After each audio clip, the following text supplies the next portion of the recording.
Bonjour à vous.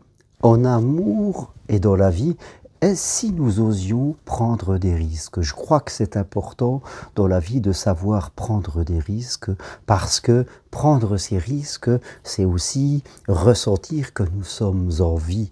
C'est aussi avoir des envies dans la vie, c'est-à-dire de faire des choses qui nous donnent envie de nous lever le matin. Je crois que c'est ça qui est important parce que raisonnons de façon simple, si on fait tout le temps la même chose, il y a un moment où on va être démotivé, on va être triste, ce qu'on verra comme du confort, eh bien, ça va nous énerver, ça va nous agacer, limite ça va même nous faire peur. On n'en pourra plus de cette vie, fin de compte, qui est faite de répétitions, où on a l'impression qu'on n'évolue plus. Vous savez, nous sommes des êtres humains, l'être humain, comme le disait Pascal le philosophe, l'être humain est fait pour apprendre, l'être humain est fait pour étudier. Nous savons que notre vie est limitée, donc nous avons envie d'avoir une vie riche et non pas de passer notre vie à être dans la sécurité en attendant tout simplement la mort. Ça serait complètement ridicule. Donc prendre des risques, c'est important dans la vie. Mais qu'est-ce qu'un risque ? Qu'est-ce qu'un risque? Un risque n'est pas en danger. Je ne vais pas faire n'importe quoi pour prendre des risques, que ce soit pour prendre des dangers, que ce soit des dangers économiques, où je vais démissionner de mon travail de façon intempestive, ou quelque part en amour, je vais suivre des gens dont je sais pertinemment que là, ils ne sont pas ce que je voudrais. Là, je me mets en danger. Quelque part. Et ça, je ne vous dis pas, j'ai pas dit dans la vie, il faut se mettre en danger. J'ai dit dans la vie, il faut prendre des risques. Un risque est quelque chose d'émotionnel. C'est risquer de faire quelque chose de différent, se lancer en formation, apprendre, aller marcher sur le chemin de Compostelle, partir faire un voyage de façon différente, en amour, oser aller à la rencontre de l'autre, oser commencer une relation avec quelqu'un qui nous semble agréable et harmonieux. C'est ça, prendre des risques, c'est faire le contraire de la partie de nous qui voudra toujours que nous fassions continuellement toujours la même chose. Carl Gustav Jung le disait très très bien, en nous il y a de la lumière et il y a cette partie ombre.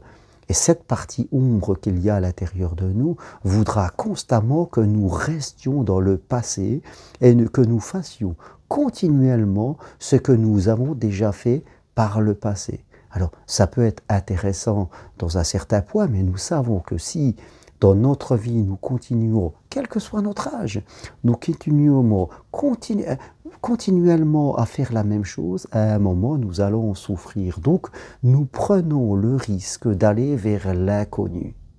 Parce que l'inconnu, c'est la richesse de la vie. L'inconnu, c'est ce que je ne connais pas et c'est ce que je veux apprendre et c'est ce que je veux expérimenter pour pouvoir toute la vie ouvrir de nouvelles fenêtres dans mon cerveau. Prenez des personnes comme Sœur Emmanuel, comme l'abbé Pierre, comme Jean d'Ormesson, comme Charles Aznavour. Ce sont des gens qui, jusqu'à la mort, c'est-à-dire jusqu'au moment où ils étaient toujours capables de réfléchir, eh bien, étaient des gens qui prenaient des risques d'aller vers l'inconnu, c'est-à-dire d'apprendre constamment et de faire des choses.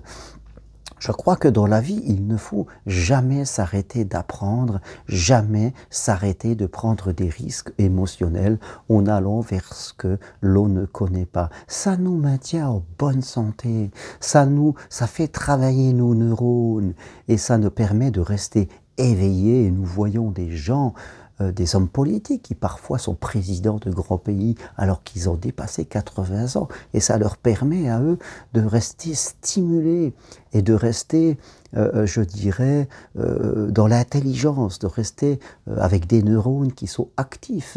Bien sûr, nous, on nous fait croire qu'à 60 ans, tout s'arrête, 64 ans maintenant, voilà, et qu'il faut mettre son petit béret, et puis aller jeter la baguette, et puis commencer à être tranquille. Non, non, si vous voulez devenir vieux, dans votre tête, faites ça. Là, je peux vous dire que vous serez vieux dans votre tête, mais si vous voulez rester jeune dans votre tête, et ça va vous apprendre aussi à rester jeune dans votre cœur, dans votre corps et dans votre cœur, eh bien, n'arrêtez jamais d'apprendre, n'arrêtez jamais de faire des choses que vous ne connaissez pas. Continuez encore d'apprendre sans cesse, de vous lancer dans des nouveaux projets avec les autres. Ne faites pas des choses en solitaire, voilà.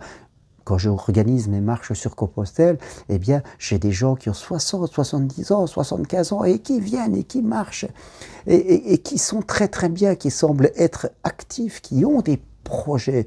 Je forme en formation pour être psychopraticien des gens qui ont 70 ans et parce qu'ils ont envie de redonner de leur expérience, peu importe.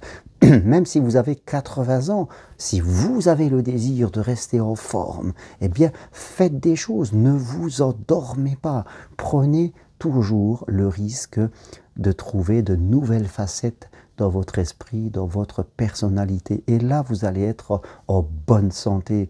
Ne vous satisfaisez jamais du confort. Le confort, c'est bien, mais autant il faut s'en méfier. Les habitudes, c'est bien, mais autant il faut savoir renverser la table de ces habitudes pour faire autre chose. C'est ça qui nous maintient en vie. C'est de la libido. Prendre des risques, eh bien, nourrit notre libido, qui est l'instinct de vie, et je dirais même notre envie de faire l'amour, notre envie de sexualité, de charme, quelque part. On a des gens qui ont déjà un certain âge et qui sont toujours charmants, autant des hommes et des femmes, alors qu'on a des gens qui sont bien plus jeunes et qui paraissent déjà complètement déconnectés, complètement enfermés dans leur petite façon de penser, dans leurs petites habitudes qu'on voit, et on n'a vraiment pas envie d'aller vers ces gens. Ils ont perdu tout le charme que peut faire l'être humain et la vie. Donc, à partir d'aujourd'hui, en amour et dans la vie, continuez constamment à prendre des risques,